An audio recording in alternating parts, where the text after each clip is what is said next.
Mr. Tate, would you mind signing? Hey, Tate. Come back. Oh, shit. Come over here by me. Let's go.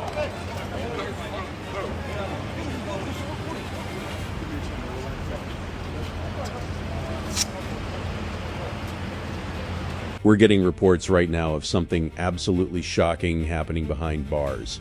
Andrew Tate, the controversial figure currently detained in a U.S. federal facility, has just issued what sources are calling a brutal warning that sent shockwaves through the internet. Within hours, the message has spread across social media like wildfire. And frankly, people are panicking. We're talking mainstream media picking this up, government officials requesting briefings, and his supporters mobilizing in real time. Tate brothers will remain in custody for at least 2 more weeks, and they are very vocal on social media. Somebody is posting on their behalf. Andrew Tate even tweeting that the person that is next to him is a cannibal eating paint off the walls. This is not just another jail interview. This is something far bigger, something that has serious implications for what comes next. In the next 15 minutes, we're breaking down exactly what Tate said, why authorities are alarmed, and what this could mean for the massive criminal case hanging over his head. The details we have will shock you. Stay with us. Before we dive into this bombshell, you need the context. Andrew Tate isn't some minor figure. He's someone who commanded an audience of millions, a former kickboxer, online personality, and internet entrepreneur who exploded into the public consciousness with controversial takes on masculinity, relationships, and success. At his peak, he was one of the most followed content creators on the planet. But then everything changed. In late 2022, authorities moved in. He was arrested in Romania on human trafficking charges. The allegations are serious. We're talking organized crime, exploiting vulnerable women, financial crimes tied to a larger criminal enterprise. The story dominated headlines for months. Because when you put innocent men or any man in solitary confinement at a certain period of time, they begin to deteriorate, they begin to decompensate, they begin to break down, and it's never ever good. The process is the punishment. But here's what changed the game.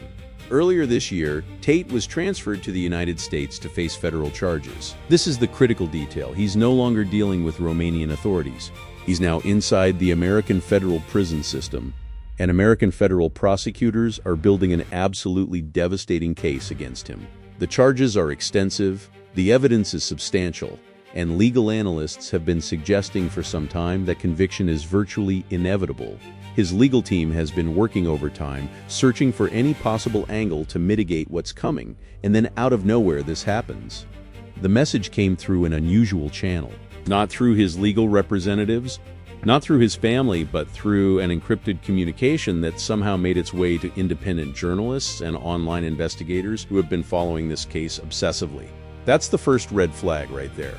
Why would Tate risk communicating outside official legal channels? Why now? Why this message? The answer to that question is what's making everyone nervous. According to multiple sources who have verified the authenticity of the communication, Tate issued what can only be described as a threat, but not a direct threat of violence, something far more calculated and complex. He allegedly stated that if his prosecution continues without what he calls reasonable negotiation, he will expose information that could implicate powerful people in crimes far larger than his own case. He's talking about politicians, business leaders, media figures, and individuals in law enforcement who he claims are connected to the criminal enterprise he was part of. Think about that for a second. This isn't just bravado from a man facing serious prison time. This is a calculated move. This is someone suggesting he has leverage. This is someone implying he has information that others desperately don't want exposed. And that's why people are panicking. Because if even a fraction of what Tate is alleging is true, this opens doors that powerful people wanted to keep shut. This creates a scenario where the case becomes far more complicated than a straightforward prosecution. The message included specific references to financial transactions. He claims to have evidence of communication logs. He still has access to names of individuals in positions of authority who allegedly benefited from the criminal activities. Now, let's be clear about something. These are allegations. These are claims from someone with an obvious motive to undermine his prosecution. But the fact that he's making them in this way, at this time, suggests he believes he has something tangible. He's not making vague accusations. He's making specific enough claims that they could potentially be investigated. What's particularly striking is the tone. According to those who've read the full communication, Tate sounds calculated, not desperate. He doesn't sound like a man broken by his circumstances. He sounds like someone who's thought this through strategically, like someone who's decided that if he's going down, he's taking as many people with him as possible. That's the psychology that's making federal prosecutors deeply uncomfortable right now. That's what's making his legal team nervous. That's what sparked urgent meetings in law enforcement agencies across multiple departments. The response has been swift and telling. Within hours of this information going public, we saw something extraordinary. Government agencies that rarely comment on ongoing cases issued official statements distancing themselves from Tate. The FBI put out a brief statement saying they are aware of allegations and remain committed to investigating any criminal activity involving their personnel, though they refuse to elaborate on specifics. That's diplomatic language, for this is serious and we need to investigate internally. Several news organizations rushed to verify the communication's authenticity, and the ones who could confirm it did so cautiously, understanding the explosive nature of what they were reporting. Conservative outlets framed it as evidence of deep state corruption finally being exposed. Liberal outlets were more skeptical, emphasizing that these are unverified claims from someone with every incentive to lie. But here's the thing that cut across all media outlets. Everyone acknowledged this changes the trajectory of the case. This isn't something prosecutors can simply ignore. Inside the federal detention facility where Tate is held, there was reportedly a security lockdown following the leaked communication. Officials denied any connection to Tate's message, claiming it was routine, but multiple sources within the facility told journalists that additional protective measures were implemented for Tate specifically. He's been moved to a different section of the facility. His communication privileges have been restricted. This tells us something crucial. Authorities are treating this as a genuine security situation. Members of Congress, particularly those who'd been vocal critics of law enforcement corruption, immediately called for investigations. Several representatives sent formal letters to the Attorney General requesting a review of the claims Tate made. Were these legitimate corruption allegations that had been ignored? Were law enforcement agencies sitting on information that should have been pursued? The political pressure started mounting within hours. Mainstream media outlets that had largely moved past the Tate story suddenly found themselves covering it again. This time, with a completely different angle. Tate's legal team released a statement through their official channels claiming they had no knowledge of this communication and no involvement in its release.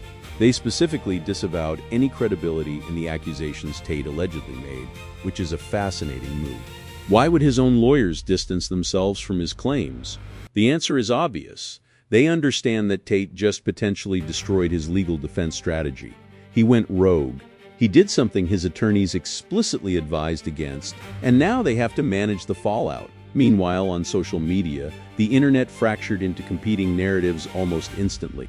Tate's supporters, and there are far more of them than many realize, took this as definitive proof of what they'd been claiming all along, that he was being politically persecuted, that there were powerful interests orchestrating his downfall, that this was a conspiracy to silence his voice.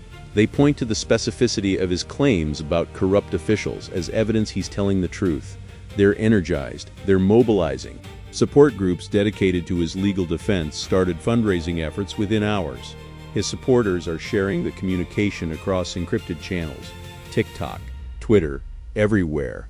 But there's another demographic to consider: women's rights advocates, human trafficking survivors, and their supporters who have been watching this case with intense interest. They're alarmed. They're wondering if Tate's leverage play might actually work, if his threats of exposure might result in prosecutors being forced to negotiate, potentially resulting in reduced charges or a deal that keeps him out of prison. For people who've been following the human trafficking allegations since the beginning, this feels like a threat to justice. It feels like a calculated manipulation by someone with nothing to lose. And there's a real fear spreading through these communities that justice might be compromised. Major podcasters and online commentators on both sides have made this the centerpiece of their content. Some are arguing Tate is a patriot exposing corruption. Others are arguing he's a manipulator playing his last card. The discourse has become toxic and polarized almost instantly. And that polarization is exactly what Tate might have been hoping for, because confusion and division serve his purposes. because a chaotic information environment makes prosecuting a high-profile case infinitely more difficult. Because public pressure, once divided, becomes less effective. His ex-girlfriend gave an interview to a major network, expressing fear that these allegations might actually result in some kind of deal that lets him out of prison. She described him as someone who manipulates situations brilliantly, and she explicitly warned that his current move is the most dangerous thing he could do because it's so calculated. She believes he's had months to prepare this strategy, to gather information, to build a narrative, and now he's deployed it at maximum impact. That testimony is chilling because it comes from someone who knows him intimately. Now let's talk about what this actually means legally, because this is where things get genuinely complex. Federal prosecutors are facing what we might call a calculated hostage situation, not a physical hostage situation, but an informational one. Tate is essentially saying, if you don't negotiate with me, I'll provide information that implicates your colleagues in crimes. What prosecutors have to do now is carefully evaluate whether his claims have merit. If they dismiss them out of hand, and it later emerges that law enforcement officials were actually involved in corruption, it looks catastrophic. If they take them seriously and conduct investigations, it potentially compromises the main case against Tate. This is actually a textbook example of what criminal law professors call reciprocal leverage.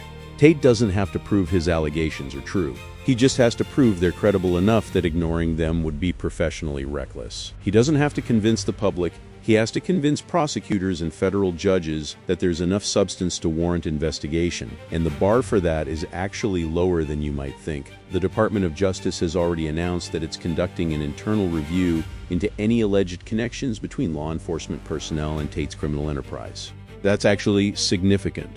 An internal review means they're taking it seriously enough to investigate, but they're also keeping it internal for now, which protects the integrity of both the investigation and the main prosecution. This review could take months, it could take years. During that time, Tate's prosecution could be put on hold, or it could move forward while the investigation runs parallel to it. What's fascinating from a legal strategy perspective is that Tate has essentially bought himself time and created reasonable doubt about the prosecution's motives, even if every single allegation he made is completely false. The fact that he made them and the fact that they're being investigated means a defense attorney can now argue to a jury that the prosecution has a motive to suppress exculpatory evidence. That's devastating in a trial. That's the kind of argument that plants seeds of doubt in jurors' minds. Tate's legal team, even though they're publicly distancing themselves from his communication, is probably quietly thrilled that he did this, because it fundamentally alters the legal landscape. Some criminal defense attorneys we spoke to believe Tate has actually made a brilliant move from a purely strategic perspective. Others think he sabotaged any chance of a favorable plea deal, because prosecutors will now view him as too dangerous to negotiate with. The consensus is somewhere in the middle. He's created a situation where the calculus has completely changed, and nobody can predict with certainty what comes next. This story has exploded into the political arena in unexpected ways. Conservative media is running with narratives about deep state corruption. Liberal media is emphasizing the danger of elevating the claims of someone credibly accused of human trafficking. Politicians across the spectrum are calling for transparency in investigations, though they're framing those investigations very differently depending on their political perspective. What we're seeing is Tate's strategy working in a secondary way. He's created political division around his case that will make it harder for anyone to reach consensus on what actually happened. Several congressional committees are now discussing whether to subpoena information related to Tate's allegations. That's a major development because congressional subpoenas carry significant weight. If Congress starts investigating these claims, it brings a level of public scrutiny that federal prosecutors can't control. It moves the narrative out of the courtroom and into the political sphere, where optics matter more than facts, where partisan considerations influence proceedings, where truth becomes a casualty to political advantage, needs to complicate his prosecution. Federal investigators we spoke with granted anonymity to protect their careers suggested that Tate's communication has already prompted informal inquiries into certain individuals within various agencies. They're trying to get ahead of potential scandal by investigating their own people voluntarily. That's actually interesting because it shows that even if Tate's specific allegations turn out to be unfounded, the ripple effects are real. The distrust is real. The institutional damage is real. We're now entering uncharted territory. Tate's trial was scheduled to begin in several months. That timeline is now almost certainly going to slip. Federal judges, when they sense this level of complexity and potential institutional involvement, typically allow more time for investigation and review. A case like this can't proceed normally when there are allegations of prosecutorial misconduct or law enforcement corruption hovering over it. Defense attorneys will argue that discovery is incomplete. Prosecutors will argue that they need time to investigate and clear themselves of allegations.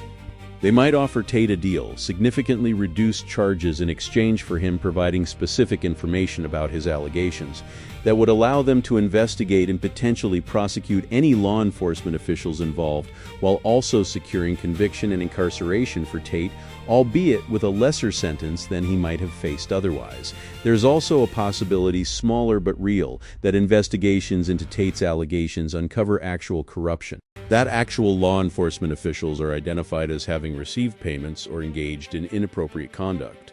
In that scenario, you have prosecutions of federal agents running parallel to Tate's prosecution. The institutional embarrassment would be enormous, but at least it would mean that systemic corruption is being addressed. What seems unlikely is that Tate gets released on bail, or that his case simply goes away. The human trafficking allegations are too serious for that. The victims are still out there. The political pressure to secure justice is too high. But the outcome of his prosecution, the sentence he receives, the degree to which he cooperates with investigators, all of that is now deeply uncertain. Stepping back, this situation illustrates something troubling about how justice systems function at the intersection of power and information.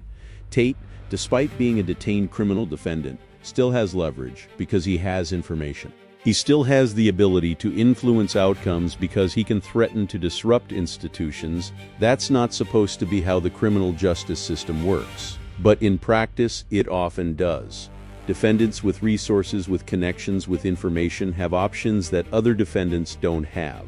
This case is also a reflection of the broader erosion of institutional trust in contemporary America. Even if Tate is making completely false allegations, the fact that a significant portion of the population views it as plausible that law enforcement officials were corrupt enough to work with a human trafficker. That's the real story here. That level of distrust is the context in which all of this is happening, and it makes situations like this far more dangerous than they otherwise would be. Media outlets are wrestling with how to cover this responsibly. On one hand, there's a legitimate public interest in allegations of law enforcement corruption. On the other hand, there's a risk that by amplifying Tate's claims, media is being manipulated by someone with every incentive to lie. Finding that balance is incredibly difficult, and different outlets are making different choices about where to draw the line. Social media platforms have been debating how to handle this situation. Some have flagged Tate's alleged communication as containing unverified allegations. Others have allowed it to spread freely. The fragmented information landscape means that some people are seeing the claims amplified to extreme degrees, while others are seeing them dismissed outright. Truth is suffering in the middle. We reached out to several former federal prosecutors for their perspective on this situation. One former U.S. attorney told us that in his 20 years of practice, he'd never seen a defendant execute a strategy quite like this. He described it as calculated psychological warfare disguised as whistleblowing. He emphasized that even though Tate is the defendant, he's managed to position himself as someone exposing corruption, which is a narrative reversal that plays powerfully in contemporary culture. A criminal defense attorney with extensive experience in high-profile cases suggested that Tate's move is actually professionally risky. She noted that federal judges are aware of manipulation tactics and are unlikely to be impressed by threats of exposure. She predicted that prosecutors will actually use this as evidence of Tate's character, demonstrating his willingness to threaten and manipulate to avoid accountability. But she also acknowledged that the uncertainty created by the allegations is still valuable to him. A legal ethics professor we spoke with was deeply concerned about the institutional implications. He suggested that situations like this, where defendants can leverage potential corruption to delay prosecution, creates perverse incentives that actually encourage law enforcement corruption. If a defendant knows that exposing corruption will get him leverage in his own case, he has motivation to seek out corruption or create the appearance of it. The system becomes gamed in ways that ultimately harm justice. Law enforcement officials we spoke with were understandably frustrated. They emphasized that the vast majority of federal agents and prosecutors are dedicated public servants who work incredibly hard under difficult circumstances. They feel like this situation creates an environment where their integrity is questioned based on allegations from someone with an obvious motive to lie. That's demoralizing, and it makes their jobs harder. We need to acknowledge something important that often gets lost in these high-stakes legal and political dramas. There are victims, real people who've suffered harm at Tate's hands, or allegedly at his hands, to be precise. Women who came forward with accounts of exploitation and trafficking. Their voices have somewhat been drowned out by the larger political and legal spectacle now unfolding. Advocacy groups representing trafficking victims have issued statements expressing concern that Tate's strategy might actually result in justice being delayed or compromised. They're afraid that the focus on whether law enforcement officials are corrupt will overshadow the focus on whether a serial abuser is held accountable. They're worried that in the rush to investigate systemic corruption, individual accountability for Tate might be lost. One victim advocate told us on camera that she's watched this case closely since Tate's initial arrest, and she believes that regardless of everything else happening, the primary objective has to be ensuring that justice is served for the women who suffered. That's the baseline. Everything else, political considerations, institutional politics, legal strategy, is secondary to that fundamental requirement. That perspective is important to center because it's easy to get caught up in the legal and political chess game and forget that this started with real harm to real people. Whatever developments happen in the coming weeks and months, the victims remain the core consideration that should guide how this case proceeds. So what does all of this mean? Where does it actually go from here? The honest answer is that nobody knows with certainty. Tate has fundamentally altered the trajectory of his case with one calculated move. He's created uncertainty where there was previously a fairly clear path to prosecution and conviction. He's weaponized allegations of corruption to create leverage he otherwise wouldn't have had. Whether that leverage actually results in favorable outcomes for him remains to be seen. What seems certain is that this case will drag on longer than it otherwise would have. Internal investigations and external scrutiny will slow everything down. Time, which Tate desperately needs, will be provided to him by the institutional machinery that's now been activated by his warning. During that time, alternative narratives will develop. Public attention will fluctuate. The political environment will shift. All of those factors benefit him. The prosecutor's challenge is to maintain their focus and their credibility while simultaneously dealing with allegations that could undermine both. That's an incredibly difficult task. They have to investigate potential corruption thoroughly and transparently, but also move forward with prosecution in a way that appears impartial and credible. That's a tightrope with no safety net. From Tate's perspective, he's already achieved something significant. He's transformed from a prosecuted criminal into someone making accusations of corruption. He's put the system on trial in a way. He's created reasonable doubt about the institutional apparatus pursuing him. That's powerful regardless of whether his specific allegations are true or false. This story is far from over. In fact, we're probably only at the beginning of what's going to be a long and complex unfolding of events. Federal investigations into Tate's allegations are ongoing. His prosecution is in flux. Political pressure is building from multiple directions. What happens next will define not just Andrew Tate's future, but potentially the integrity of the justice system itself. We'll be following every development closely, bringing you updates as this situation evolves. This is the kind of story that has massive implications for how justice actually works in America, for whether institutions can be trusted, and for whether someone like Tate can actually weaponize allegations of corruption to escape accountability. Stay with us, subscribe to stay updated, because one thing is certain, this story is going to shock you again before it's finished, and we'll be here covering every second of it.